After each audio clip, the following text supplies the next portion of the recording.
L'anime commence en nous montrant un jeune homme qui fait une promotion dans son travail. Pendant qu'il célèbre, il réfléchit à comment il a bâti son empire pour gagner de l'argent sans travailler, de façon à finir ses jours en étant paresseux. Mais soudain, une énergie étrange ouvre un portail sous ses pieds, téléportant le jeune homme dans un autre monde. À son arrivée, il se retrouve sur une petite place où il peut observer des animaux vivants comme des humains. Quelques jours plus tard, Kenji Ninomiya, le jeune homme qui a été transporté, se trouve en train de travailler dans une mine de démonite, un minerai utilisé comme source d'énergie. Mais soudain, l'un de ses supérieurs lui demande s'il veut connaître les résultats du mois précédent. Il répond qu'il ne veut pas, ce qui met son supérieur en colère. Après l'avoir frappé, ce dernier lui dit qu'il n'a atteint que 15% de son quota, ce qui a causé une baisse d'évaluation pour tout le groupe. Plus tard, on voit Ninomiya décharger sa haine en se demandant pourquoi il doit travailler 16 heures par jour avec un seul jour de repos par semaine, aux côtés de ses perdants. En pleurant, il se plaint de sa présence dans ce monde, jusqu'à ce qu'il entende quelqu'un se faire réprimander, un certain Wanibe.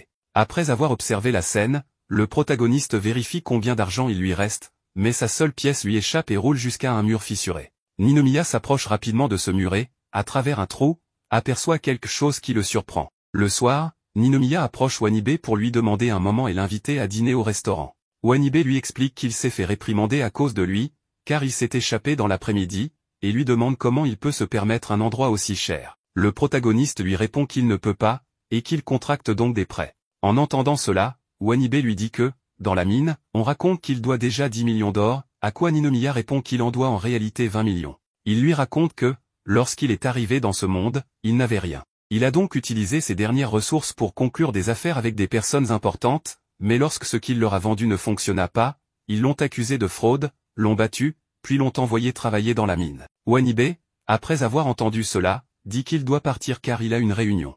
Le protagoniste lui dit qu'il a l'air d'un pauvre type sans argent, et qu'il pense donc que c'est peut-être sa chance de changer. Le lendemain matin, il demande à l'un de leurs chefs s'ils peuvent faire un voyage de prospection. Le chef est ravi et accepte, car ce voyage consiste à aller dans les profondeurs de la mine pour trouver de la démonite. Quelques minutes plus tard, alors qu'il se prépare, Wanibe lui dit que ce qu'il s'apprête à faire est très dangereux. Le protagoniste lance la pièce là où elle était tombée la veille et montre à Wanibe qu'il y a un portail caché menant au 3e niveau de la mine. Dans la mine, ils extraient tous les deux de la démonite jusqu'à ce que Wanibe remercie le protagoniste de lui avoir demandé son aide, car les autres ne font que l'insulter pour sa maladresse. Ninomiya lui répond de ne pas se méprendre, expliquant qu'il ne l'a sollicité que par intérêt. Plus tard, les deux ont leur sac à dos rempli de démonite. Sur le chemin du retour, ils pensent qu'ils vont pouvoir couvrir leurs investissements et que leurs supérieurs seront contents, mais soudain une énorme bête apparaît, les forçant à courir pour se cacher. À ce moment-là, le protagoniste vérifie son eau bénite et se rend compte qu'elle a expiré depuis 3 ans. Très effrayé, il dit alors à son compagnon qu'il a un plan et lui demande de servir d'appât. Wanibe refuse, et c'est pourquoi Ninomiya le pousse, provoquant que la bête l'attrape. Alors qu'il est sur le point d'être mangé, Wanibe s'excuse auprès de ses parents, mais Ninomiya apparaît soudainement depuis une hauteur et interpelle la bête en l'appelant Grand Ga avant de lui dire qu'il déteste qu'on le regarde de haut. La bête lui répond qu'elle ne s'appelle pas Grand Ga mais Rime. En entendant cela, Ninomiya lui propose un marché, il lui promet de lui apporter de la nourriture plus savoureuse si elle les protège jusqu'à la fin de l'extraction de la démonite. Rime, amusée, dit qu'il est intéressant et qu'elle n'a jamais vu d'humain comme lui. Pour cette raison, elle abandonne sa forme bestiale pour devenir une jeune fille et lui annonce qu'ils ont un accord, ce qui rend Ninomiya très heureux. Quelques jours plus tard, le chef de Ninomiya est ravi car leurs chiffres ont augmenté, et il dit à Ninomiya de continuer ainsi. Cependant, Ninomiya l'ignore, car il regarde Wanibe manger et se dit qu'il dépense beaucoup d'argent pour la nourrir. Par la suite, dans la mine, Ninomiya travaille désespérément pour gagner plus d'argent jusqu'à ce que Wanibe l'arrête pour lui montrer les nombreux objets magiques au sol. Ninomiya ramasse un bâton et se demande s'il a de la valeur. Rime, en les voyant, leur explique que cette zone est les toilettes de toutes les bêtes, ce qui pousse le protagoniste à lancer le bâton, assommant Wanibe, qui s'effondre au sol. Rime explique que tout ce que les bêtes ne peuvent pas digérer se transforme en objet magique et commence à lui demander de la nourriture. Wanibe se relève et lui donne un morceau de sa queue, qui repoussera puisqu'il est un lézard. Soudain, Ninomiya remarque que son ami agit bizarrement. Rime lui dit qu'elle détecte une odeur magique et qu'il pourrait être hypnotisé. Le protagoniste se rend compte que le bâton permet de contrôler les gens, alors il décide de mettre tous ses camarades, y compris son chef, au travail. Plusieurs nuits plus tard, Ninomiya prend un bain en pensant à son devoir dans la mine. Il organise son groupe lorsque Wanibe lui dit que les travailleurs sont à bout et qu'ils sont proches d'un effondrement général. Il lui demande alors pourquoi il ne met pas fin à tout ça et s'excuse ensuite. En l'entendant, le protagoniste lui rappelle que s'ils se font découvrir, ils ne pourront plus gagner d'argent. Il ordonne alors à Rime de continuer à utiliser le bâton, mais celui-ci se brise, ce qui provoque le réveil de tout le monde qui reprend conscience et frappe le protagoniste pour les avoir fait travailler de cette manière. Ninomiya arrive au travail et se rend compte que tout le monde le déteste. En arrivant à son vestiaire, il découvre une lettre lui annonçant que lui et Wanibe seront transférés au 8e groupe de la division d'exploration. Plus tard, il se retrouve dans les donjons, affrontant des monstres et accomplissant diverses tâches pour rendre la zone de travail en ordre. En colère face à cette situation, Ninomiya se promet de s'améliorer. Soudain, Wanibe lui demande si c'est ainsi que tout va se terminer, mais Ninomiya lui répond qu'il vaut mieux quitter cet endroit et aller boire quelque chose, peu importe l'avis des autres. Surpris par ces paroles, Wanibe ouvre un coffre d'où surgissent des tentacules de monstres qui tentent de l'étrangler. Face à cette attaque, Ninomiya frappe le monstre de toutes ses forces. Ensuite, il se fait réprimander par un supérieur, qui lui annonce que Wanibe ne pourra pas travailler pendant un moment et qu'il devra couvrir ses heures. Le coût de tous les articles qu'il a lancés sur le monstre sera aussi déduit de son salaire. En sortant des bureaux, Ninomiya remarque un sac poubelle d'un restaurant dans la rue. Une fois chez lui, il donne le sac à Rim pour qu'il mange, en disant que ce sont des délices étranges. Rim commence à manger et découvre un morceau de viande que cache Ninomiya et elle la mange. Dans la scène suivante, le vieil homme responsable des stocks lui remet des articles pour remplir les coffres au trésor et lui indique une boîte spéciale dont il doit prendre grand soin, car elle contient des objets coûteux. Plus tard, dans le donjon, Ninomiya se demande pourquoi il obéit aux ordres sans les questionner, quand il entend un cri. Il rencontre un garçon poursuivi par des monstres, qui lui demande de faire diversion, car il est une élite du groupe 3. Ninomiya le questionne, lui demandant si c'est vraiment ainsi qu'on demande de l'aide, lorsque les monstres surgissent, les forçant à fuir. En courant, Ninomiya lui fait remarquer qu'en tant qu'élite, il devrait être capable de vaincre les fourmis géantes. Le garçon rétorque qu'il est impossible de vaincre autant de fourmis, surtout qu'il a perdu ses compagnons. Voyant qu'ils ne pourront pas s'enfuir, Ninomiya attrape le garçon et plonge dans l'eau. Ils arrivent finalement près du vieil homme, qui les informe que les fourmis géantes approchent.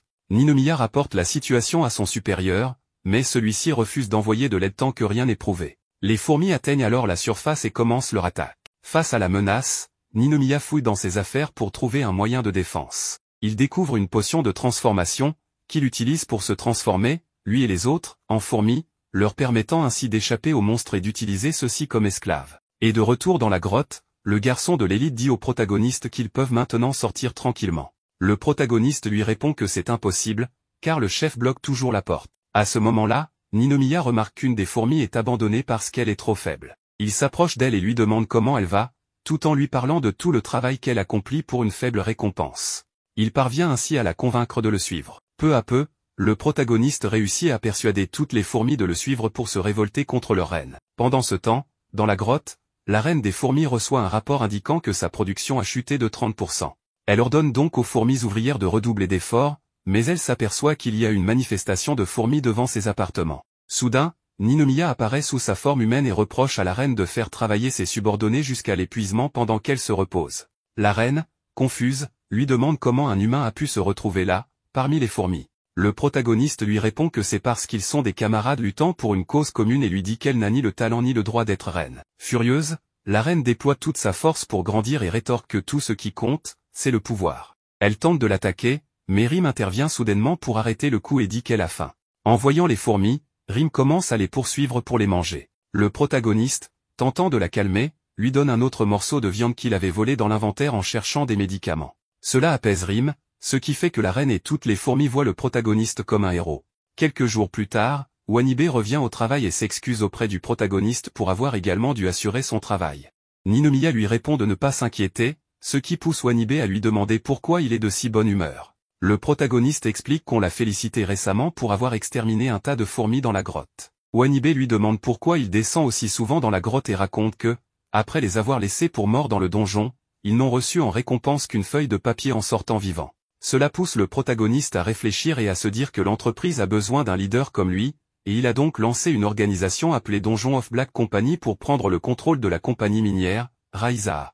Enfin, il invite Wanibe à se joindre à lui. Le lendemain matin, Shia est félicité par la chef, qui lui demande d'utiliser ses grandes compétences aux côtés d'un groupe de nouveaux talents prometteurs revenant d'un stage d'entraînement en entreprise. D'autre part, le groupe de recrues prometteuses, incluant Ninomiya et Wanibe, est envoyé dans la grotte et forcé de combattre des bêtes. Le protagoniste pense alors que ses plans de devenir un Nid sont ruinés, mais il prend son courage à deux mains et décide que sa vie ne va pas se terminer ainsi, alors il combat la bête. Le superviseur, voyant la situation, utilise un interrupteur pour faire disparaître les monstres et leur dit qu'il semble trop tôt pour qu'ils aillent dans une grotte. Il ajoute qu'au dernier jour, ils doivent prouver que l'utilisation du piège magique en valait la peine, sinon la prochaine fois qu'il se déclenchera, ce sera à leurs dépens. Ensuite, tout le groupe se retrouve dans une forêt où le superviseur, en forme de cochon, leur dit qu'ils manquent de résistance et vont donc passer toute la journée à s'entraîner. Cependant, l'un des apprentis lui dit qu'il n'a pas mangé depuis la veille, et le superviseur répond que l'objectif du voyage est d'apprendre à travailler pour gagner sa vie, donc sans résultat, il ne mérite rien à manger. Il jette ensuite au sol la cuisse qu'il était en train de manger et dit à l'apprenti qu'il peut la ramasser s'il a faim. Plus tard, tout le monde monte une montagne, jusqu'à ce que soudain, le protagoniste tombe à genoux, épuisé par la faim. En voyant une herbe, il est sur le point de la cueillir, mais Wanibe l'avertit que c'est une herbe de confusion, qui ruinerait son esprit s'il la mangeait. Ninomiya, en entendant cela, s'exclame que son ami semble bien connaître les plantes, et Wanibe lui répond qu'il a grandi à la campagne. Après la marche, les apprentis sont amenés à un entraînement mental consistant à rester immobiles jusqu'à ce que le superviseur leur en donne la permission. Durant ce silence, le protagoniste se demande si c'est vraiment une épreuve de l'esprit, ce qui pousse le superviseur à le frapper, lui ordonnant de libérer son esprit. À la fin des épreuves, tout le monde se repose, mais le protagoniste remarque que Wanibe agit de façon étrange et constate que les seuls à résister à l'entraînement sont les elfes. Il commence donc à soupçonner que quelque chose de bizarre est en train de se produire. Par ailleurs, le superviseur savoure une coupe de vin en disant que le disque de lavage de cerveau qu'il est en train de jouer devrait affecter même les elfes, bien qu'ils aient des résistances magiques. Le lendemain, les apprentis sont forcés de creuser un grand trou sans possibilité de boire de l'eau. Dans le trou, Wanibe demande au protagoniste s'il ne trouve pas agréable de suer sous le soleil, ce qui est étrange. Après plusieurs jours d'entraînement et de lavage de cerveau, la chef de l'entreprise les félicite pour tout ce qu'ils ont appris. À la fin de son discours, le superviseur, en les raccompagnant au port, leur propose désespérément d'acheter une figurine coûtant 100 000 pièces d'or. Tous, y compris le protagoniste, en achètent plusieurs. Plus tard, sur le bateau, le protagoniste reçoit un coup accidentel qui le ramène à la réalité. Peu après, Wanibe vient lui demander combien de figurines il a acheté. Ninomiya, énervé, détruit les figurines de son ami, ce qui le rend triste, jusqu'à ce que Ninomiya le frappe pour qu'il retrouve lui aussi ses esprits. Wanibe demande alors si leur plan a fonctionné, ce à quoi Ninomiya répond par l'affirmative, en prenant de petites doses d'herbes de confusion, ils ont pu éviter le lavage de cerveau permanent. Pendant ce temps, sur l'île d'entraînement, le superviseur découvre que l'herbe de confusion a été mélangée à la nourriture des mages qui lavent les cerveaux, provoquant une grande explosion. Le lendemain, Ninomiya et Wanibe arrivent au bureau de l'équipe 3, où ils vont travailler. Ils sont accueillis par Shia, qui se présente comme leur supérieur. Wanibe la complimente, ce qui la fait rougir, puis elle le frappe et l'envoie à l'hôpital. Après que l'ambulance ait emmené Wanibe, elle propose à Ninomiya de lui montrer les nouvelles installations. Ils se rendent au Compagnie Mart, une boutique exclusive pour la division d'exploration, où les combattants peuvent s'équiper d'armes et d'objets magiques. Shia demande au protagoniste s'il ne trouve pas que Raiza est une grande entreprise. Celui-ci prend une épée et répond qu'il n'est pas d'accord, car tout est fait avec la démonite qu'il récolte. Cela signifie que ceux qui ne remplissent pas le quota établi doivent acheter des objets pour leur propre bénéfice. En entendant cela, Shia lui demande d'arrêter de penser si négativement, car travailler est la meilleure chose au monde. Ninomiya lui répond qu'il n'est pas un surhomme comme elle et ne veut pas être exploité jusqu'à la mort. Shia l'emmène alors au 3e niveau de la grotte, où elle lui explique que la structure change à partir de cet endroit. Elle ajoute qu'elle a entendu dire qu'il y est déjà allé. Soudain, un monstre apparaît, et Shia lui apprend qu'il s'agit d'un hécatoncheir. Elle explique qu'il est de rang moyen dans ce niveau et demande au protagoniste de combattre le monstre pour tester sa force. Quand la créature attaque, elle utilise son épée pour le vaincre, puis remarque une fourmi de la grotte près de lui. Elle demande au protagoniste pourquoi il ne la tue pas, et il répond que la fourmi a perdu sa volonté de combattre. Shia lui dit que cela simplifie les choses et demande si la fourmi lui est attachée. Le protagoniste devient nerveux, ce qui fait comprendre à Shia qu'il a des pensées négatives sur l'entreprise. Elle lui demande s'il est un monstre et lui dit de prononcer ces derniers mots, tout en courant vers lui pour l'attaquer. Ninomiya appelle alors Rim, disant que c'est l'heure du dîner, et celle-ci apparaît rapidement pour le protéger. Shia l'attaque avec son épée, ce qui énerve Rim, qui libère un peu plus de puissance pour riposter. Finalement, Ninomiya et Rim capturent Shia et l'emmènent à leur repère, où la reine des fourmis dit qu'ils ont capturé un guerrier puissant. Peu après, Wanibe arrivé, voyant Shia captive, demande à son ami ce qu'il a encore fait. Ninomiya lui répond que c'est Shia qui l'a découvert et qu'il doit rester calme car il a un plan. Il lui demande s'il a apporté ce qu'il lui avait demandé, puis prend une photo avec Shia pour donner l'impression qu'elle est de leur côté. Quelques nuits plus tard, le protagoniste se trouve en train d'acheter de la nourriture pour Rim lorsqu'il est soudainement acculé par un groupe d'elfes. Il l'emmène dans une ruelle où une elfe lui demande où en est le paiement de son prêt, car il doit 5 millions d'or en intérêt.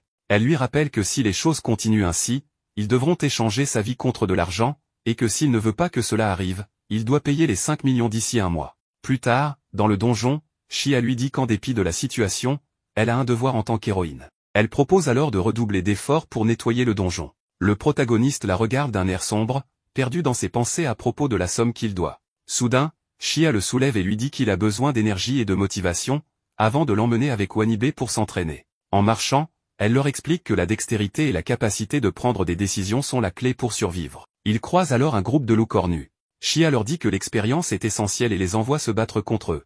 Finalement, ils parviennent à vaincre les loups. Chia leur explique que certaines parties des monstres concentrent une grande quantité de mana, et que pour les loups, cela se trouve dans leurs cornes. Ils les collectent donc pour obtenir une récompense. En entendant cela, le protagoniste demande combien valent les cornes. Chia lui répond qu'environ 1500 guillis par lot. Ninomiya est très déprimé en réalisant qu'à ce rythme, il n'atteindra jamais son objectif. Mais il remarque ensuite que la queue de Wanibe a repoussé. Il lui demande quand cela est arrivé, et Wanibe répond que cela se produit immédiatement. Pendant ce temps, dans le bâtiment central, la chef informe ses employés qu'il y a des signes d'une marche funèbre imminente. Cela est étrange, car cet événement n'a lieu qu'une fois tous les 10 ans. Elle explique que la marche funèbre provoque le retour à la vie de tous les démons extraits et des monstres vaincus. Un des employés demande s'ils sont prêts à affronter un tel événement, ce qui déclenche des discussions parmi eux. Pendant ce débat, la chef pense aux mouvements étranges au niveau 2, bien qu'ils soient insignifiants, car tout se déroule selon ses plans. De retour dans le donjon, le protagoniste a créé une ferme de monstres dans le but de collecter de quoi rembourser sa dette. Chia est indigné par cette méthode de gagner de l'argent. Soudain, quelque chose secoue le donjon, provoquant l'effondrement du sol où elle se trouve. Le protagoniste tente rapidement de l'aider pour qu'elle ne tombe pas dans le vide. La chef de Raizaha, quant à elle, prévoit de trouver de nouveaux héros pour les sacrifier aux grands démons revenus à la vie. Pour cela, des personnes avec de fortes potentiels magiques est importante et elle pense que Chia serait la candidate idéale. Pendant ce temps, dans la grotte, on voit Chia se battre contre un monstre. Elle dit au protagoniste que, bien que son sauvetage ait échoué, c'est bien de voir qu'il a du cœur. Ninomiya s'excuse de ne pas avoir pu l'aider et demande s'il existe un objet magique pour la sortir de là. Elle répond qu'il y en a bien un, mais que ce serait du gâchis de l'utiliser pour une situation si simple. Elle trouve cela très coûteux, mais ajoute qu'elle est contente d'être dans un endroit où la seule façon de s'en sortir est de travailler. Soudain, une autre grande créature apparaît et frappe Chia, qui, gravement blessé, dit au protagoniste de ne pas s'approcher, car la créature semble uniquement la viser. Le monstre utilise ses pouvoirs pour attaquer Chia, qui se défend avec sa magie avant de contre-attaquer. Alors qu'elle esquive les attaques, elle se demande si elle combat un démon. Elle réalise ensuite que c'est pour cette raison qu'on l'a amenée à cet endroit. Chia est de nouveau touchée et, dans un moment critique, le protagoniste la prend dans ses bras pour la sortir de là. Il lui demande si elle va bien, ce à quoi elle répond que oui, mais ajoute que le combat ne tourne pas en leur faveur. Le protagoniste lui demande ce qu'il doit faire, et elle répond que vaincre le démon est un devoir qu'elle compte accomplir. Cependant, Ninomiya lui propose de rentrer chez eux en utilisant l'objet magique. Chia lui répond que ce n'est pas possible, car l'objet ne peut téléporter qu'une seule personne. Elle lui dit alors de partir seule, ce qui pousse le protagoniste à la réprimander pour avoir abandonné si facilement. Chia explique qu'elle doit rester, car elle a une grande dette envers Raizaha. Elle commence alors à activer l'objet pour que le protagoniste puisse s'échapper, mais Ninomiya, furieux, l'en empêche. Il lui arrache l'objet et le jette sur le démon, téléportant la bête à la surface. Chia, sous le choc, demande au protagoniste s'il réalise ce qu'il vient de faire. Il lui répond qu'il a envoyé le monstre à la surface et qu'ainsi, ils ont gagné du temps, car le démon reviendra de toute façon pour l'attaquer. Pendant ce temps, à la surface, le démon détruit tout sur son passage jusqu'à ce qu'il atteigne le donjon où travaillent les employés. La chef leur ordonne alors de stopper la créature, car tout ce qu'elle détruit sera déduit de leur salaire. Dans le donjon, Wanibe arrive auprès du protagoniste et lui demande ce qu'il compte faire. Soudain, le démon apparaît et fonce sur le protagoniste pour l'attaquer. Mais avant d'atteindre sa cible, la créature tombe dans un grand trou piégé. Ninomiya ordonne alors à ses fourmis de remplir le trou avec du ciment. Ensuite, il demande à Chia d'utiliser sa magie, ce qu'elle fait pour sécher rapidement le ciment. Malgré tout, la bête parvient à se libérer. Pour cette raison, Ninomiya lance le plan B.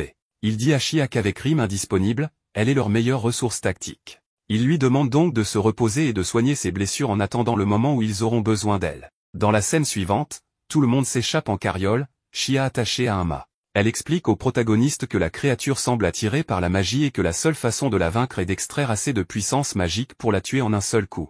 Ninomiya ordonne ensuite à ses fourmis d'exécuter le plan, ce qui permet de faire tomber le démon dans un trou rempli de glu issu de monstres. Ensuite, il dit à Wanibe que c'est le moment, car la glu est suffisamment dense, et Wanibe commence à brûler le démon. Cependant, la bête lance des attaques sans relâche, ce qui pousse Shia à sauver le protagoniste. Celui-ci lui dit qu'elle ne devrait pas risquer sa vie, mais elle, énervée, lui répond d'arrêter de minimiser les choses, car elle veut simplement accomplir son devoir et son destin.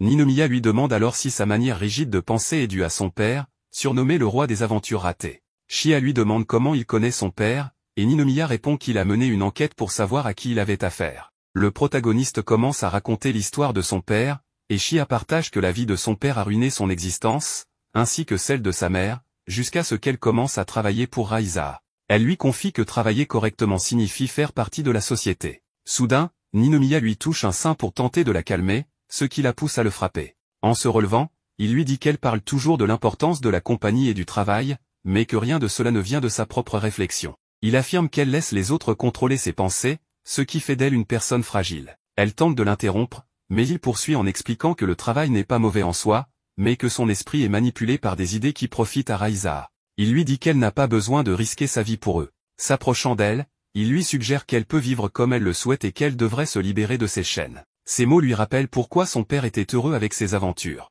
Soudain, le protagoniste lui déclare qu'il va lui montrer ce que signifie vivre librement. Il crie de lancer le plan 3 et projette un artefact magique au plafond de la caverne. Cela provoque l'effondrement d'une partie de la caverne sur le démon, permettant à Shia de profiter de l'opportunité pour frapper la bête avec son épée. Le protagoniste célèbre alors la mort du démon, jusqu'à ce que celui-ci réapparaisse derrière lui. Mais Rim intervient, arrêtant le monstre. Elle dit à Ninomiya que c'est sa nourriture et qu'ils ne peuvent pas le manger sans sa permission. Rim utilise ensuite sa grande force pour éliminer définitivement le démon. Une fois la bataille terminée, Rim explique que ce démon était incomplet et qu'il était venu chercher de l'aide. Cette révélation laisse Ninomiya perplexe, mais il se réjouit qu'il soit au moins sain et sauf. Il propose alors d'aller fêter leur victoire. Cependant, une étrange lumière apparaît soudainement sous ses pieds, ouvrant un portail. Ce phénomène lui rappelle le jour où il a été téléporté dans ce monde. Puis, Ninomiya se réveille dans son ancienne chambre et commence à célébrer, pensant que tout ce qu'il a vécu n'était qu'un rêve. Il s'assied sur le canapé et allume la télé. Sur l'écran, il voit Rim, transformé en monstre, ravager toute la ville. Soudain, quelqu'un frappe à sa porte en criant, disant qu'ils savent qu'il est à l'intérieur et lui demandant de sortir. Pendant ce temps, dans les nouvelles télévisées, il remarque une journaliste devant son immeuble, expliquant qu'un homme, suspecté d'être lié au monstre, se trouve à l'intérieur. Terrifié, il crie qu'il ne sait rien, mais Rim apparaît soudain derrière lui, déclarant qu'elle a faim, et tente de le dévorer. Le protagoniste se réveille alors en sursaut, effrayé, et découvre Rim mordillant sa jambe. Une jeune fille entre alors dans la pièce, l'appelant Seigneur Sauveur et lui demandant de sauver son monde. Ninomiya, confus, lui répond qu'il ne comprend rien à ce qui se passe et lui demande où il se trouve, ainsi que ce qui est arrivé aux autres dans le donjon. La jeune fille, nerveuse, lui avoue qu'elle a oublié ses répliques et lui demande de patienter pendant qu'elle lit le livre des prophéties. Après sa lecture, elle le regarde avec pitié et lui explique qu'il doit les sauver, car la race humaine est au bord de l'extinction. Fatigué, Ninomiya dit à Rim d'attaquer la fille, promettant de lui donner beaucoup de nourriture ensuite. Une grande force dévie toutefois le coup, détruisant un mur et révélant une immense ville futuriste. Un vieil homme arrive alors et se présente comme Zazel, expliquant qu'il est responsable de cette ville, appelée Marcia. Il désigne la fille comme Ranga, une prêtresse très douée en magie. Plus tard, dans un ascenseur, Ninomiya demande des explications. Zazel raconte que le monde a été plongé dans le chaos par des capitalistes extrémistes. Profitant de cette situation, le roi démon est apparu, utilisant des monstres pour dominer le monde. Depuis, les humains se sont réfugiés sous terre, passant 300 ans dans un abri sombre où les ressources s'épuisent. Cependant, ils ont retrouvé l'espoir en découvrant le livre des prophéties et un portail miraculeux à la surface. Grâce à cela, ils ont invoqué une personne capable de les aider, Ninomiya. À ces mots, le protagoniste se rend compte qu'il a été téléporté d'une réalité absurde à une autre. Zazel lui explique qu'il doit propager son évangile et l'emmène devant une foule qui l'attend. Voyant cela, Ninomiya leur lance qu'ils ne sont qu'une bande de perdants qui dépendent des autres. Zazel réplique que ces gens sont prisonniers et ne savent pas quoi faire, méritant donc de la compassion. Il appelle de nouveau le protagoniste Seigneur Sauveur et le supplie de leur montrer la voie. Énervé, Ninomiya répond que c'est à eux de résoudre leurs propres problèmes. Zazel, en désaccord, lui affirme qu'il devra le faire pour eux. Il sort une arme et pointe le protagoniste en déclarant qu'il est impossible pour lui de refuser. Malgré cette menace, Ninomiya refuse de travailler pour eux. Zazel lui explique que le livre des prophéties prédit qu'affronter le roi démon ouvrira un chemin vers le Japon, ce qui intrigue Ninomiya. Zazel avoue ne pas savoir où se trouve ce Japon, mais qu'il est sûrement un paradis pour Ninomiya. Finalement, le protagoniste accepte la mission. Lui et Rim apprennent que Ranga les accompagnera dans leur voyage. Ninomiya proteste, affirmant que la fille sera un fardeau, ce qui pousse Ranga à insister en essayant de le caresser. Et soudain, le protagoniste touche des parties du corps de Ranga avant de se rendre compte que Ranga est en réalité un mec. Zazel lui explique que le livre des prophéties mentionnait qu'un enfant doté de pouvoirs magiques devait devenir une prêtresse, et comme Ranga était la seule candidate, il n'avait pas eu d'autre choix. En sortant à la surface, Ninomiya aperçoit une statue détruite et réalise qu'il n'est pas dans un monde séparé, mais à Amuria, simplement dans le futur. Dans la scène suivante, les trois personnages traversent les rues abandonnées à moto jusqu'à ce qu'ils remarquent que Rim n'a plus de nourriture. Le protagoniste accélère pour arriver rapidement au château du roi démon, espérant éviter que Rim ne les dévore. À leur arrivée, Ninomiya planifie une entrée discrète, mais Ranga utilise soudain ses pouvoirs pour détruire la porte, provoquant la sortie d'un loup à 3 têtes depuis l'intérieur du château. Le loup déclare que ce château appartient à l'estimé assistant du chef de section de l'armée du roi démon. Il précise également que la ville est appelée la ferme du général Fourmi. Ninomiya, furieux, dit à Ranga que ce n'est pas le château du roi démon. Elle répond qu'elle a peut-être fait une erreur. Le loup à 3 têtes demande alors au protagoniste s'il peut frapper Ranga, ce à quoi Ninomiya répond qu'il adorerait voir cela, mais qu'il a une mission à accomplir. Il ordonne alors à Rim d'attaquer, mais elle n'est plus sur la moto. Ils entendent depuis l'intérieur du château que Rim mange tout. Cela entraîne Ninomiya et Ranga à être capturés et emmenés devant le général Fourmi. Ce dernier, en voyant Ninomiya, est ravi et le reconnaît immédiatement. Le protagoniste, surpris, demande qui il est, et le général lui répond qu'il est la fourmi qui se battait à ses côtés dans le passé. Stupéfait, Ninomiya demande pourquoi il a changé d'apparence. La fourmi lui explique qu'elle a grandi et monté en grade, ce qui pousse Ninomiya à la féliciter, rendant le général très heureux. Plus tard, les protagonistes dînent avec le général, qui explique que, suite à la disparition de Ninomiya, des problèmes ont surgi. La plupart des fourmis sont retournées sous terre, mais celles qui sont restées en surface ont été bénies par le grand roi démon. Grâce à cela, elles marchent désormais fièrement sur la surface, contrôlant les humains. Ces paroles impressionnent Ranga, qui demande au général de raconter davantage d'histoires du passé. La fourmi continue, décrivant les batailles aux côtés de Ninomiya comme spectaculaires, mais ajoute qu'il est désormais coincé dans un rôle compliqué. Ninomiya demande ce qui se passe. Avant que le général ne réponde, une personne en colère entre en faisant un scandale. Cet individu déclare qu'il ne permettra plus au général de faire ce qu'il veut. Rim saisit alors l'homme par le cou, prêt à le dévorer, mais le protagoniste la calme, souhaitant entendre ce que l'homme a à dire. L'humain se plaint d'être fatigué de travailler 8 heures par jour avec seulement 2 jours de repos par semaine. Ninomiya, en colère, commence à frapper l'homme en criant que ce n'est pas de l'exploitation. Il se tourne ensuite vers le général pour demander si c'est bien ce qu'il voulait dire. Le général confirme et raconte qu'après s'être séparés de Ninomiya, ils ont tenté de récompenser les humains pour leur travail, mais ces derniers ont simplement arrêté de travailler. Voyant le désespoir de son ami, Ninomiya lui demande pourquoi il ne consulte pas le roi démon. Le général répond qu'il n'a pas le droit de le faire, seuls les hauts gradés ont ce privilège, et la seule opportunité de le rencontrer est lors d'une réunion de direction. Face à cette situation, le protagoniste décide de les aider à maximiser leur efficacité et leurs revenus. Dès ce jour, Ninomiya renomme la ferme en compagnie noire du donjon vers le futur. Pendant son mandat, il met en place une structure puissante qui améliore la vie des humains. Plus tard, le protagoniste retourne à Marcia et annonce à Zazel qu'il est désormais l'assistant du chef de section de l'armée du roi démon, connu sous le nom de général Ninomiya. Il déclare qu'il gouvernera désormais la ville, et selon ses calculs, cela apportera 3 fois plus de paix qu'avant. Dans la scène suivante, Ranga prend un bain dans des sources chaudes lorsque soudain le protagoniste et Rim arrive. Ranga est choqué de voir le protagoniste nu, mais il lui répond qu'elle n'a pas à s'inquiéter puisqu'ils sont tous les deux dans le même état. Ensuite, ils observent Rim nager pendant que Ninomiya informe Ranga qu'il a été promu directeur de la force d'invasion de l'Ouest. Cependant, il estime que ce n'est pas suffisant et ressent le besoin de rencontrer le roi démon pour découvrir comment retourner au Japon. Elle lui demande s'il doit assister à une réunion spéciale pour voir le roi démon, ce à quoi il répond par l'affirmative. Il lui confie également qu'il éliminera tous ceux qui se mettront en travers de son chemin. Pendant ce temps, depuis les buissons, une caméra espionne leur conversation et transmet l'image à la fraternité exécutive spéciale de l'armée du roi démon, connue sous le nom des Trois Corbeaux. En entendant les plans du protagoniste, ils décident qu'il faut le détruire pour protéger leur position. Le lendemain, Ninomiya et les filles partent à moto pour chasser des monstres déserteurs de l'armée. Mais depuis une montagne, Power les observe et met en place un plan, provoquant l'apparition d'un monstre très puissant sur leur chemin. Elle espérait que, lorsque le monstre les attaquerait, elle pourrait les aider et ainsi établir une structure de pouvoir irréversible. Cependant, sur la route, Rim parvient à vaincre le monstre d'un seul coup. Cela incite le monstre à rejoindre le camp du protagoniste. Pendant ce temps, dans le bureau des Trois Corbeaux, les échecs de Power sont observés par ses collègues, qui déclarent qu'ils s'y attendaient. Rohan décide que c'est maintenant son tour et annonce qu'il fera en sorte que le protagoniste rejoigne le projet de culture des terres qu'il a lancé. De retour auprès de Ninomiya, ils reçoivent l'ordre de transformer une vaste portion de terre en une ferme. De loin, Rohan les observe en pensant qu'ils n'y arriveront pas, car leurs subordonnés auront probablement de meilleurs résultats. Cela devrait, selon lui, pousser le protagoniste à échouer et devenir un employé de bas niveau. Mais Rohan assiste avec surprise à une scène où le protagoniste utilise un monstre vert rencontré sur la route pour travailler la terre, tandis que Ranga utilise sa magie pour faire pousser des plantes. Au bureau des Trois Corbeaux, Zekaler observe attentivement cette réussite et décide d'activer son plan en cherchant des informations sur le protagoniste. Cependant, il découvre qu'il n'existe aucun enregistrement à son sujet. Il décide donc d'interroger directement Ranga. Pendant la nuit, Ranga se trouve dans les sources chaudes lorsqu'elle est interrompue par Zekaler, qui lui dit qu'il est là pour lui poser des questions sur ses informations personnelles. Il lui rappelle également l'importance des Trois Corbeaux et affirme qu'une erreur de sa part pourrait être désastreuse pour toute la division.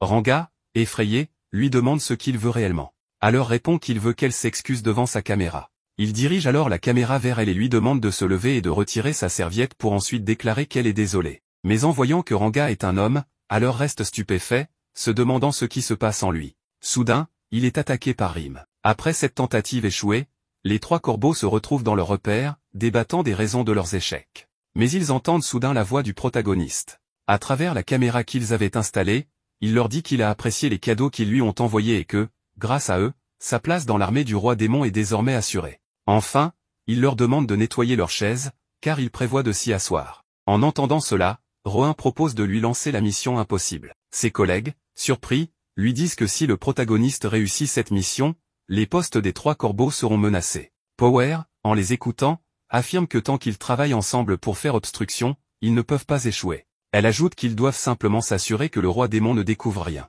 Le lendemain matin, Ranga se réveille dans un monde fantastique où elle rencontre le protagoniste déguisé en lapin. Celui-ci lui dit qu'elle doit se rendre auprès de la reine. En chemin vers le château, Ranga croise un groupe de lapins qui commence à l'attaquer, mécontent de devoir travailler toute la journée. Ranga parvient à leur échapper et, en courant, elle voit à nouveau le protagoniste qui lui conseille de sauter dans un trou. Suivant ses indications, Ranga se jette dans le trou et atterrit dans un endroit où elle rencontre une taupe. Ninomiya lui explique qu'ils sont dans un cybercafé situé sous le royaume. Le protagoniste lui dit que cet endroit est réservé à ceux qui refusent de travailler pour la reine. Il mène une vie misérable et, si elle reste trop longtemps ici, elle risque de ne plus jamais pouvoir partir. Ranga entre dans un cubicle et s'endort. À son réveil, Ninomiya lui montre la vie sans but des personnes qui habitent cet endroit. Face à cela, Ranga réalise que l'alternative rejoindre les lapins est également une impasse.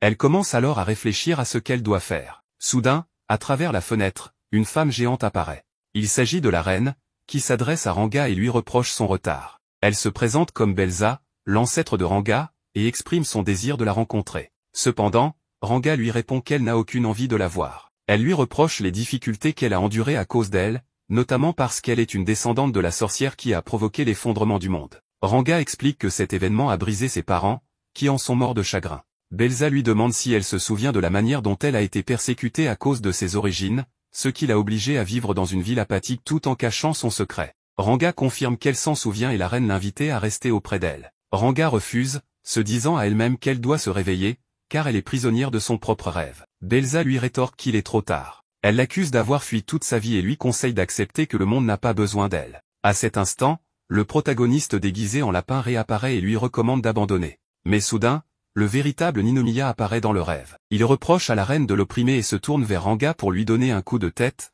afin de la réveiller. De retour dans le monde réel, Ranga reprend ses esprits. Le protagoniste, avec un sourire, lui fait remarquer qu'elle a causé beaucoup de problèmes. Confuse, elle lui demande ce qui s'est passé. Elle aperçoit alors un immense robot et se souvient que cette machine lui avait tiré un rayon, provoquant sa perte de conscience et le rêve étrange qu'elle a eu. Ninomiya observe le robot détruit et déclare que sa promotion est désormais complète, ce qui le rapproche de son retour au Japon.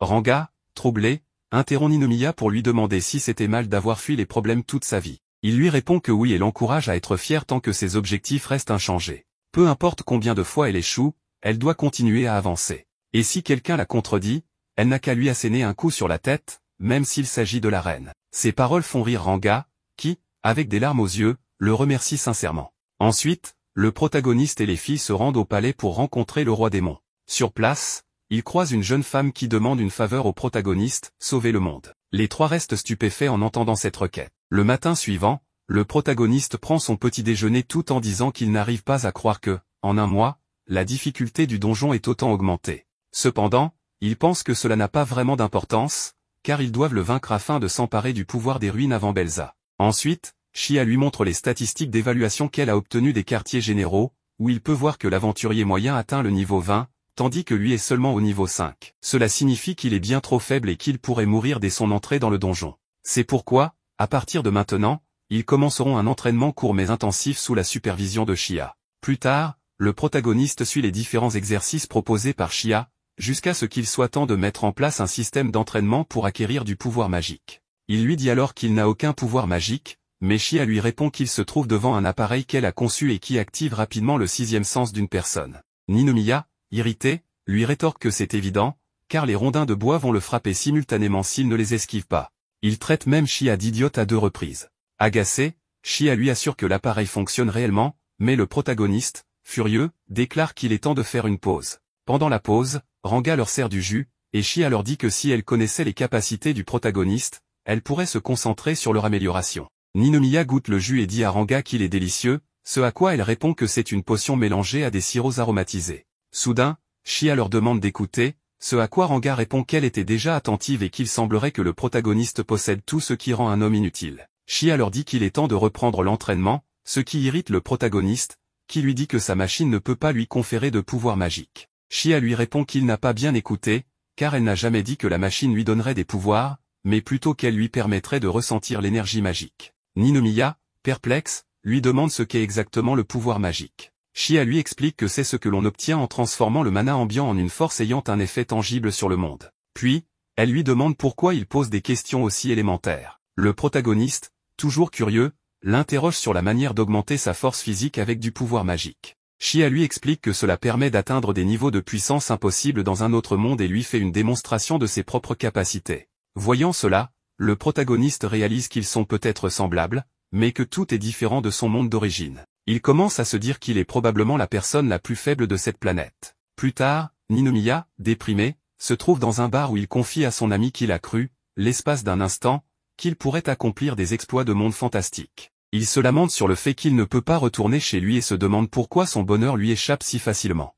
Puis, en pleurant, il hurle qu'il veut retrouver l'argent qu'il avait au Japon et ne plus jamais travailler. Mais soudain, il se reprend et dit à Wanibe qu'il avait juste besoin d'évacuer sa frustration et qu'il va mieux maintenant. Pendant ce temps, chez lui, le protagoniste réfléchit à la façon d'atteindre son objectif, tandis que les filles jouent devant lui. À bout de nerfs, il leur crie dessus et leur dit que si elles veulent faire du bruit, elles n'ont qu'à aller ailleurs. Mais Chia lui rappelle que ce n'est pas sa maison. Le protagoniste l'ignore et lui arrache l'arme avec laquelle elle joue, en leur disant que, même si elle ne fonctionne pas, ce n'est pas un jouet. Il les avertit que si elle l'abîme, elles devront la lui rembourser. Soudain, Rim mord l'arme, ce qui provoque son activation. Un message retentit, annonçant que l'arme a absorbé suffisamment de mana pour se restaurer. Après s'être réinitialisée, elle reconnaît le protagoniste comme humain et lui déclare qu'elle éliminera tout ennemi qui l'attaquera. Cependant, il doit d'abord donner un mot de passe pour désactiver les mesures de sécurité. Le protagoniste tente alors un 2, 3, 4, 5, 6, mais cela ne fonctionne pas. Il explique aux filles que, dans son monde, c'est l'un des mots de passe les plus utilisés. Ensuite, il essaie QWERTY, qui fonctionne et déverrouille l'arme. L'arme lui demande ensuite de finaliser l'enregistrement en déclarant son nom, ce qui activera définitivement son système. Plus tard, tout le monde se retrouve dans le donjon. Le protagoniste annonce que leur priorité est de rattraper les familiers de Belza et d'en profiter pour affronter le gardien du 5e niveau. Il semble que les monstres y soient particulièrement puissants. Alors qu'ils élaborent un plan, 2 monstres surgissent. Chia prend immédiatement les choses en main et organise le groupe pour le combat. Le protagoniste leur demande de le laisser faire et utilise son arme pour éliminer les monstres en un seul tir. Ninomiya, émerveillé par la puissance de l'arme, commence à tirer sur les murs en criant qu'il est invincible. Mais, alors qu'il tente un autre tir, il se rend compte que l'arme ne fonctionne plus, ce qui le rend triste. Soudain, l'arme annonce qu'elle a détecté une situation dangereuse et active son protocole d'urgence. Une grande lumière émane d'elle, absorbant le mana environnant. Paniqué, le protagoniste la jette loin de lui. Mais l'arme revient instantanément dans ses mains et lui ordonne de ne plus la rejeter. Il se rend alors compte que, en aspirant le mana autour d'elle, l'arme a littéralement détruit les vêtements de tout le groupe. Kurtz, qui observait la scène, aide les autres à retenir le protagoniste et lui dit qu'il a atteint ses limites. Ninomiya, résigné, demande à Wanibe s'il a une autre arme à lui donner pour se défendre. Wanibe lui tend une dague, mais l'arme tire immédiatement dessus et leur annonce qu'elle est déjà la meilleure arme possible. Furieux, le protagoniste lui crie qu'il va la vendre comme un vulgaire déchet. En réponse, l'arme déclenche un compte à rebours pour son autodestruction. Terrifié, Ninomiya se met à courir et lui promet qu'il trouvera un moyen de bien l'utiliser, mettant ainsi fin au compte à rebours. Dans la scène suivante, le groupe de Ninomiya et celui de Kurtz arrivent dans un endroit où très peu de personnes osent entrer. Soudain, l'un des individus présents leur raconte qu'il y a longtemps, un aventurier et son compagnon sont entrés dans ce donjon pour sauver l'amante du héros des griffes d'un dragon. Malgré le fait que le héros ait réussi à vaincre la bête, son compagnon a été poignardé dans le dos par un mage, ce qui a conduit à l'emprisonnement du héros. Ce dernier est mort, rongé par le désespoir. Depuis ce jour, son fantôme hante le donjon. Le protagoniste, en entendant cette histoire, affirme que c'est impossible, mais il est soudain attaqué par des aventuriers zombies. Pendant l'affrontement, Elfman, un allié de Kurtz, est mordu par un ennemi et se transforme à son tour en zombie. Peu après, les ennemis battent en retraite, ce qui pousse Shia à demander à Ninomiya s'ils doivent les poursuivre. Cependant, elle remarque alors que le protagoniste a disparu, ne laissant derrière lui que ses sous-vêtements. Rim affirme pouvoir sentir l'odeur de Ninomiya et pointe du doigt un mur qui, une fois frappé, disparaît pour révéler un passage secret. Tout le groupe décide alors d'y descendre. À la fin du passage, ils découvrent une usine de potions illégales où travaillent des zombies. En les observant, Ranga explique qu'ils sont sous l'effet d'un sort basé sur des mots et que le simple fait d'entendre leur murmure donne envie de les rejoindre. Elle indique ensuite que la source de cette magie provient d'une pancarte écrite dans une langue inconnue. Kurtz demande si la détruire ramènera tout le monde à la normale, ce que Ranga estime probable. Le groupe décide alors de feindre être ensorcelé afin de s'infiltrer parmi les travailleurs. Pour s'approcher de la source de magie, Shia prétend avoir besoin d'aller aux toilettes, mais le superviseur lui répond que cela retardera la production et qu'elle doit se contenter d'une bouteille. Furieuse, elle brise la bouteille, ce qui pousse Kurtz à lui reprocher de ruiner leur plan. En conséquence, tous les ennemis les encerclent, mais face à cette situation, ils optent pour le combat. Ranga, étant la plus rapide, a pour mission d'atteindre la pancarte et de la détruire. Le plan fonctionne, une fois la pancarte détruite, tous les zombies retrouvent leur forme humaine. Wanibe se demande alors où se trouve le protagoniste, et Rim lui indique un autre passage, expliquant qu'elle perçoit son odeur. En marchant, Ranga lui demande quelle est sa relation avec Ninomiya, ce à quoi Rim répond qu'au début, il était simplement sa nourriture, mais qu'à présent, elle apprécie passer du temps avec lui. Quelques instants plus tard, ils arrivent devant une grande porte. Rim affirme que le protagoniste se trouve derrière. Shia la détruit sans hésitation et il découvre Ninomiya en train de frapper le mage de la légende qu'il avait enlevé. Wanibe demande s'il s'agit du héros qui a été trahi par le mage et s'interroge sur la raison pour laquelle ce dernier est toujours en vie. L'esprit du héros répond que c'est une longue histoire, mais Ninomiya lui demande de la raconter. Le mage commence alors son récit. Il y a des siècles, il travaillait avec un épéiste insupportable et égoïste, qui avait accepté un contrat pour sauver une jeune femme des griffes d'un dragon sans même poser de questions. Finalement, c'est le mage qui a dû affronter le dragon, tandis que l'épéiste s'est contenté d'apparaître comme le sauveur. Se sentant trahi, le mage a utilisé un sort de barrière pour enfermer l'épéiste dans le donjon. Cependant, l'épéiste brisa la barrière par la force et le mage fut considéré comme un traître. C'est pourquoi il dut travailler dans le donjon jusqu'à sa mort. Après avoir écouté cette histoire, Ninomiya lui fait remarquer qu'il est toujours un esprit vengeur et qu'il a même acquis une nouvelle forme. Le mage lui répond qu'à son retour, il avait décidé de faire souffrir les humains comme il avait souffert lui-même. Wanibe rétorque qu'il comprend son point de vue, mais ne voit pas le lien avec l'enlèvement du protagoniste. L'esprit explique alors que Ninomiya dégage une aura similaire à celle de l'épéiste qui l'a trahi. C'est pourquoi il ressentait le besoin de lui laver le cerveau. Toutefois, Ninomiya lui a fait voir les choses autrement, et il a désormais décidé de sortir à la surface pour faire travailler tout le monde jusqu'à l'épuisement. En entendant cela, le protagoniste lui répond que les drones d'entreprise existent déjà et qu'il force les gens à travailler jusqu'à en mourir. Le mage, surpris, réalise alors qu'il n'a plus aucun remords. Il commence à disparaître tout en s'excusant d'avoir causé des ennuis. Juste avant de s'évanouir complètement, il révèle sa véritable apparence de femme et dit à Ninomiya que les derniers moments passés avec lui ont été formidables. Plus tard, on retrouve Ninomiya en train de se plaindre auprès de la gérante d'une boutique dans la forteresse. Il affirme que les vêtements qu'il vient d'acheter sont défectueux et exige une réduction. La vendeuse lui explique que le prix qu'il a payé incluait déjà une réduction généreuse, ce à quoi il réplique que le produit devrait être gratuit. Shia arrive à ce moment-là pour gronder Ninomiya et s'excuse auprès de la vendeuse. Furieux, le protagoniste affirme que la jeune femme doit être une esclave de Raiza et qu'elle ne devrait pas avoir peur de dire qu'un produit est défectueux. Attristé, la vendeuse lui répond qu'il a tort, cette boutique appartenait à son père, mais après sa mort, elle a été rachetée par Raiza. Son rêve est de réunir assez d'argent pour pouvoir la racheter un jour. En entendant cela, Ninomiya lui propose un marché, en échange de lui apporter des clients, elle devra lui vendre ce qu'elle a de meilleur. Acceptant l'offre, la vendeuse se présente sous le nom de Cindy. Ninomiya lui demande alors quel est le produit le plus vendu dans la boutique, et elle lui montre les potions illégales que fabriquait le mage. Raisa l'a forcé à toutes les acheter. Voyant que les fioles ne portent aucun nom, le protagoniste décide de les appeler vaches mortes et commence à les promouvoir auprès des aventuriers de la caverne. Grâce à cette stratégie, la boutique attire une foule de clients. Cindy, étonnée, lui demande comment il a fait. Ninomiya lui explique qu'en plus du nouveau nom, il a ajouté un additif qui rend les consommateurs accros. Cindy, horrifiée, lui dit que c'est terrible, mais Ninomiya lui ordonne de se taire. Il ajoute que les clients sont des dieux, et en riant, il se proclame lui-même un dieu supérieur. Soudain, des agents font irruption et annoncent que la vente de la potion vache morte est interdite en raison de ses effets hypnotiques dépassant les limites autorisées. Le protagoniste, furieux, leur répond que ces potions ont été préparées par des employés contrôlés par un mage fantôme et que quelques résidus de magie ont peut-être été mélangés par accident. Il insiste sur le fait que ce n'était pas intentionnel, car il cherchait seulement à réduire les coûts de l'entreprise. L'agent lui répond que cela ne change rien et qu'il devra donner des explications au bureau des autorités. Ninomiya se tourne alors vers Cindy et lui dit qu'il ne peut rien faire de plus, et qu'à partir de maintenant, c'est à elle de gérer la situation. Shia, choquée, s'approche de lui et lui reproche de fuir comme un lâche. Elle insiste sur le fait qu'il devrait aider Cindy. Mais le protagoniste rétorque que Cindy doit apprendre à surmonter cette épreuve toute seule. Peu après, le groupe atteint le 4e niveau du donjon. Devant l'immense forêt qui s'étend devant eux, Ninomiya n'en revient pas, ils sont toujours dans le donjon. Nous voyons que Rim est perdu dans ses pensées et se remémore sa sœur Majin. Pendant ce temps, Ninomiya et quelques autres fuient un dinosaure pour sauver leur vie. Ninomiya sort alors une arme de sa poche et immobilise le dinosaure avec un liquide visqueux, permettant ainsi à Shia de l'éliminer. Les ouvriers présents remercient Ninomiya de les avoir sauvés. Ranga demande à Ninomiya qui sont ces gens, et il lui répond qu'ils sont des ouvriers de Belza. Ils sont désormais piégés au 4e étage, et le passage vers le 3e étage est également bloqué. Ninomiya leur demande ce qui s'est passé au 5e étage, et les ouvriers expliquent que les gardes du corps y combattaient des monstres. Cependant, un tremblement de terre a éclaté, les forçant à fuir, laissant les gardes derrière eux.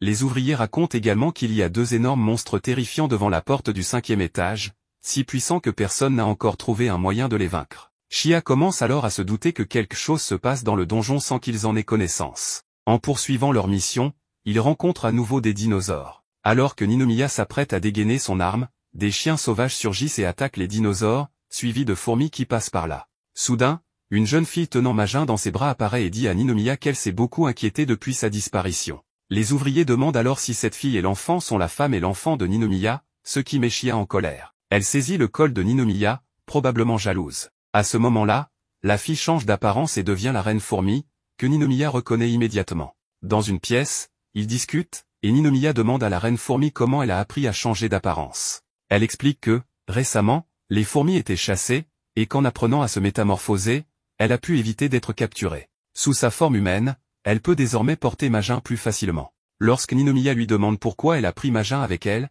la reine fourmi répond qu'elle l'a trouvée inconsciente dans le donjon. Depuis la disparition de Ninomiya, le donjon a subi de nombreux changements, l'amenant à décider de quitter l'endroit avec son groupe. C'est à ce moment-là qu'elle a trouvé Majin évanouie. D'abord effrayée, elle a fini par la trouver mignonne et a décidé de la sauver. Elle révèle ensuite que Majin est directement connectée au donjon, si elle tombe malade, de graves problèmes peuvent survenir. Rim avait quitté le donjon à la recherche de nourriture, et c'est à ce moment-là que Majin est né. Maintenant que Majin est affaibli, le donjon est en danger. Si elle retrouve la santé, le donjon reviendra à son état normal. La reine fourmi supplie donc Ninomiya de la sauver. Cette nuit-là, Ninomiya réfléchit sur le balcon, cherchant un moyen d'aider Majin. À ce moment-là, Rim revient avec une patte de dinosaure coupée et tente de la nourrir, mais Majin repousse sa main avec colère et se met à pleurer. Rim demande alors à la reine fourmi de la prendre dans ses bras, mais Majin, toujours furieuse, la mord à la tête. Elle semble toujours en colère contre Rim pour l'avoir battu une fois auparavant. Plus tard dans la nuit, Ninomiya retrouve Rim assise seule. Elle lui confie qu'elle a toujours voulu voir le monde extérieur, mais qu'elle ne savait pas que cela provoquerait autant de bouleversements. Elle pense que Majin est devenu faible à cause d'elle et demande à Ninomiya de l'aider. Il accepte de la sauver. Le lendemain, Ninomiya rassemble tout le monde pour continuer à explorer le donjon et entreprendre sa reconstruction. Pendant ce temps, des monstres cochons harcèlent des lapins, mais lorsqu'une rivière déferle sur eux, les lapins deviennent gigantesques et puissants, éliminant les monstres. Ce phénomène est en réalité orchestré par Ninomiya et son équipe dans le cadre de leur mission de reconstruction du donjon. Chez eux, Majin cause du souci à Rim en pleurant sans arrêt. Elle ne sait pas comment la calmer. Lorsqu'elle la prend dans ses bras, elle se rend compte qu'elle a une forte fièvre. Elle essaie de la rafraîchir en appliquant de la glace sur son front, mais la chaleur corporelle de Majin fait fondre la glace instantanément. Comme il n'y en a plus, Rim part en chercher dans les montagnes enneigées, malgré le froid intense. Pendant ce temps, Chia, vêtu d'une tenue de lapin femelle, court poursuivi par des lapins mâles. De son côté, Rim parvient à ramener de la glace, mais Majin est si brûlante que la glace fond progressivement sans que son état ne s'améliore. Finalement, Rim lui donne des herbes médicinales. D'abord réticente, Majin finit par faire confiance à Rim et les avale, ce qui améliore son état. De son côté, Ninomiya et son équipe atteignent un étang où ils tentent de localiser un monstre caché. Avec l'aide des Slims, ils assèchent entièrement l'eau, mais ne trouvent aucune trace du monstre. Soudain, une énorme araignée émerge du sol et les attaque, poussant Chia et Ninomiya à riposter. À la maison, Rim dort paisiblement, et Majin la réveille. Majin est maintenant totalement guéri et devient ami avec Rim, ce qui réjouit Rim. Quand Ninomiya revient, Rim lui annonce que Majin est rétabli. Il décide alors de lui donner un nouveau nom. Rim propose Sky car la première chose qu'elle a vue en sortant du donjon était le ciel, qu'elle a trouvé magnifique. Désormais, Majin s'appelle Sky. Mais soudain, son état empire de nouveau, et personne ne comprend ce qui se passe. Alors qu'il se demande pourquoi cela se produit, la porte d'une grotte se brise soudainement, et des gardes du corps apparaissent en train de combattre des monstres. À ce moment-là, leur chef se lève et ordonne à ses soldats de continuer à se battre contre les monstres, affirmant qu'il est prêt à donner sa vie pour Belza. Juste au moment où un monstre est sur le point de l'attaquer, Ninomiya intervient pour le sauver, et Rim tue ensuite le monstre. L'équipe de Ninomiya parvient à sauver tous les gardes du corps et continue sa mission. Le chef des gardes du corps de Belza, Alès, propose de les assister, mais Ninomiya lui donne une gifle en lui disant qu'il ne doit pas dépendre des autres pour gagner. Cependant, impressionné par son esprit combatif, Ninomiya lui tend ensuite la main en signe d'amitié. Ils deviennent alors amis et, ensemble, ils éliminent un grand nombre de monstres. À ce moment-là, Alès demande à Ninomiya pourquoi il les aide. Ninomiya répond qu'il ne fait pas cela pour eux, mais pour sauver son ami Sky. Ils arrivent ensuite à un endroit où de nombreux démons sont en train d'émerger. En voyant Alès, Ninomiya réalise qu'il n'aurait pas dû lui donner une gifle plus tôt. Il attrape alors son visage pour lui présenter ses excuses, mais Alès n'apprécie pas ce geste et repousse sa main. Il se lance ensuite dans la bataille, attaquant les monstres depuis 3 directions différentes. Vient alors le tour de Rim, qui détruit tous les piliers avec son attaque. Avec l'effondrement des piliers, tous les monstres disparaissent. Alès complimente les talents de leader de Ninomiya. C'est alors qu'une fourmi arrive avec une nouvelle, l'état de santé de Sky s'est amélioré, et le chemin vers le 6e étage est désormais ouvert. Ninomiya demande alors à tout le monde de rester en arrière et avance seul. Cela inquiète ses compagnons, qui craignent qu'il prenne tous les risques à lui seul. Voyant cela, Chia commence à pleurer, bouleversé par le fait que Ninomiya se sacrifie pour les autres. Mais en réalité, Ninomiya a une autre intention que personne ne connaît encore. Il pose sa main sur un mur et commence à absorber toute l'énergie magique. Il révèle alors qu'il avait déjà exploré le 5e étage et découvert que la puissance des démons provient des piliers. Il réalise également à quel point le portail renferme une immense puissance. Les pouvoirs de Ninomiya augmentent considérablement, et il avoue avoir manipulé tout le monde pour arriver à ses fins. Maintenant qu'il a acquis l'énergie du donjon, il l'utilisera à son avantage. Grâce à ses nouvelles capacités, il ressuscite les monstres, qui commencent à attaquer la ville. Lady Belza observe tout cela. Peu après, Ninomiya arrive sur un dragon et révèle qu'il a volé les pouvoirs de la créature. Il tend alors une lettre de démission à Belza et lui donne des démonites pour solder sa dette. Furieuse, Lady Belza lui lance un cristal, mais cela ne l'affecte pas du tout. Il s'envole ensuite sur son dragon.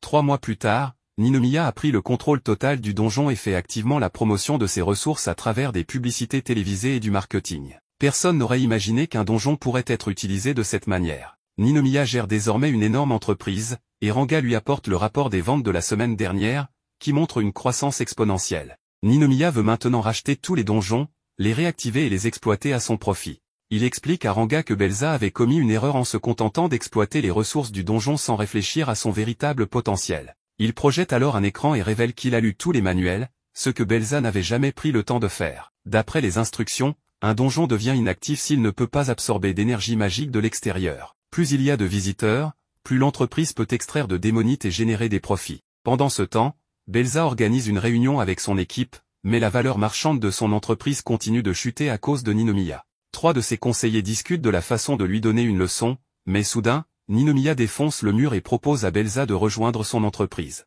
Belza refuse catégoriquement et menace de l'éliminer. Quelques jours plus tard, Ninomiya a pris le contrôle de tout, plongeant l'entreprise de Belza dans de lourdes pertes. La reine fourmi annonce que Ninomiya possède désormais plus de 50% des parts de marché, et il est sur le point de dominer complètement l'industrie. Il décide de fermer toutes les entreprises de Raiza et utilise désormais des monstres pour assurer les livraisons. L'entreprise de Cindy prospère également grâce à Ninomiya, et elle en est ravie. Pendant ce temps, Belza voit son entreprise sombrer peu à peu dans la faillite. De son côté, Wanibe a mené des recherches approfondies sur la démonite, ce qui satisfait grandement Ninomiya. Wanibe est heureux de travailler avec lui, mais une seule personne a refusé de rejoindre Ninomiya, Miss Shia. Elle travaille toujours chez Raizawa, mais reste impressionnée par les progrès de Ninomiya. Ninomiya prononce alors un discours devant tout le monde, annonçant qu'à partir d'aujourd'hui, humains et monstres coexisteront. Ce sera le modèle commercial de la Black Dungeon Company, et désormais, les aventuriers ne chasseront plus les monstres. Tout le monde acclame cette idée et se prépare à travailler sous ses ordres. Pendant ce temps, Belza est assise dans un bar, buvant de l'alcool, désespérée par sa défaite face à Ninomiya et la chute de son entreprise. Dans un accès de rage, elle brise son verre et sort précipitamment. Son amie la suit, et en chemin, elle croise Ranga, qui lui rappelle qu'elle a perdu face à Ninomiya et qu'elle n'aura plus jamais accès au pouvoir du donjon. Ranga l'accuse de ne jamais avoir fait confiance ou aimé qui que ce soit, et de n'être qu'une femme cruelle. Belza, ne comprenant pas pourquoi il lui dit cela, lui lance son sac au visage. Ranga le repousse avec son bâton, et le sac lui revient en pleine figure. Avant de partir, Ranga conseille à Belza de changer d'attitude. À ce moment-là, le sac de Belza s'ouvre et elle voit un document sur Shia. Au lieu d'essayer de prendre un nouveau départ, elle essaie de trouver un moyen d'exploiter Shia, qui refuse obstinément d'abandonner l'entreprise pour laquelle elle a consacré toute sa vie. Peu après, on voit que Ninomiya est arrêté pour avoir volé du démonite, ce qui désespère son équipe. Belza est convoquée à une conférence de presse où on lui demande si elle a subi des pertes à cause de Ninomiya et si les accusations portées contre lui sont vraies. Selon elle, il ne fait aucun doute que Ninomiya a mené ses affaires de manière illégale et s'est livré à des activités illicites comme le vol de démonite. Elle affirme également qu'il menait des opérations illégales pour améliorer ses performances lorsqu'il travaillait chez Raizawa. Pour prouver ses dires, elle présente des témoins, et Shia est assise à ses côtés, ce qui lui a permis de découvrir toute cette vérité. En réalité, Belza a réussi à manipuler Shia en lui racontant beaucoup de mensonges sur Ninomiya, ce qui l'a fait douter. Prenant ainsi le contrôle de la situation, Belza présente Ninomiya comme une menace pour l'humanité. Wanibe et Ranga, qui assistent aussi à la réunion, sont furieux de l'entendre mentir ainsi. Ils craignent que cela ne mène à l'application de la loi sur les menaces humaines contre Ninomiya. C'est alors que la reine fourmi arrive et informe Wanibe qu'ils ont trouvé ce qu'ils cherchaient. On voit ensuite Ninomiya attaché quelque part, soumis à un interrogatoire dans un poste de police. Une policière tente de lui arracher la vérité, mais Ninomiya ne dit rien. Elle finit par enfoncer un stylo dans sa main, ce qui lui cause une douleur intense. Après cela, elle sort et rencontre Belza, qui veut que Ninomiya pourrisse en prison pour le reste de sa vie. Soudain, Shia arrive en prison et utilise sa magie pour guérir Ninomiya. Elle lui avoue que tout cela est de sa faute et s'excuse. Mais Ninomiya ne lui en veut pas. Il lui dit qu'ils sont différents et que, tant qu'ils n'abandonnent pas, leurs idéologies finiront par s'affronter à nouveau. Ninomiya ajoute que les faibles que Shia veut protéger sont, selon lui, très toxiques. Lorsqu'il perçoit les autres comme faibles, il se sent plus puissant. Depuis son enfance, il a toujours voulu devenir un homme grand et fort, et il a travaillé dur pour y parvenir. Sa véritable défaite surviendrait si sa volonté venait à disparaître. Pendant ce temps, Belza profite d'une fête. Un homme lui propose de quitter son emploi pour devenir sa secrétaire, mais elle a d'autres plans. Elle veut juste s'emparer du pouvoir du donjon de Ninomiya pour restaurer l'ordre précédent. De leur côté, Wanibe et son équipe trouvent le manuel d'urgence et commencent à préparer leur victoire dans l'affaire. Un mois plus tard, une nouvelle conférence de presse est organisée. Il est annoncé que Belza est nommée directrice du donjon, ce qui la ravit et elle remercie tout le monde. Cependant, une autre annonce bouleverse la situation, Ninomiya est nommé PDG. Belza est sous le choc, incapable de comprendre comment cela est possible. Wanibe se lève alors et révèle que c'est lui qui a demandé cette nomination en achetant 40% des parts de l'entreprise Raizawa. Ranga et Cindy ont également convaincu d'autres investisseurs de Raizawa de se rallier à eux. Belza proteste en disant que Ninomiya est en prison et ne peut donc pas devenir PDG. Mais à ce moment-là, Ninomiya entre dans la salle, blanchi de toutes les accusations portées contre lui. Toutes les charges étaient fausses. En réalité, Ninomiya avait anticipé cette situation et avait tout consigné dans le manuel d'urgence pour l'utiliser en cas de besoin. Désormais, sous la direction de Ninomiya, Raizawa fonctionnera sous sa gouvernance. Belza, dévastée, s'effondre en larmes. Avec Ninomiya à la tête, tout le monde commence à travailler sous ses ordres. À un moment donné, Ninomiya urine depuis le sommet d'un bâtiment, mais une rafale de vent le fait tomber en bas. Belza, bien qu'humiliée, travaille maintenant sous ses ordres. Cependant, tout le monde trouve le comportement de Ninomiya étrange et ne comprend pas ce qu'il a en tête. Ranga suggère que Ninomiya pourrait chercher à retourner au Japon en utilisant le pouvoir du donjon. Mais Ninomiya les interrompt et Wanibe lui demande directement s'il prévoit de rentrer chez lui. Ninomiya confirme qu'il a bien prévu de rentrer, ce qui attriste tout le monde. Ils organisent alors une fête d'adieu en son honneur. Wanibe lui avoue que, bien qu'il ne comprenait pas Ninomiya au début, le voir travailler dur a changé sa vision des choses. Il ne laissera plus personne contrôler sa vie. Ninomiya, touché, lui confie la responsabilité de tout gérer après son départ. Cependant, à la surprise générale, Ninomiya annonce qu'il ne retourne pas au Japon. Son véritable plan est d'étendre l'influence de Black Dungeon Company à travers le monde. Pour cela, il devra se rendre dans d'autres donjons à travers différents pays. Wanibe réalise alors qu'il s'était trompé sur ses intentions. À ce moment-là, un livreur arrive avec 50 boîtes de pizza et de viande, dont Ninomiya devra payer l'addition. Rim est impatiente de manger. Enfin, Ninomiya retourne à l'endroit où il avait perdu sa première pièce de monnaie. Lorsqu'il entre dans le donjon, il retrouve sa pièce.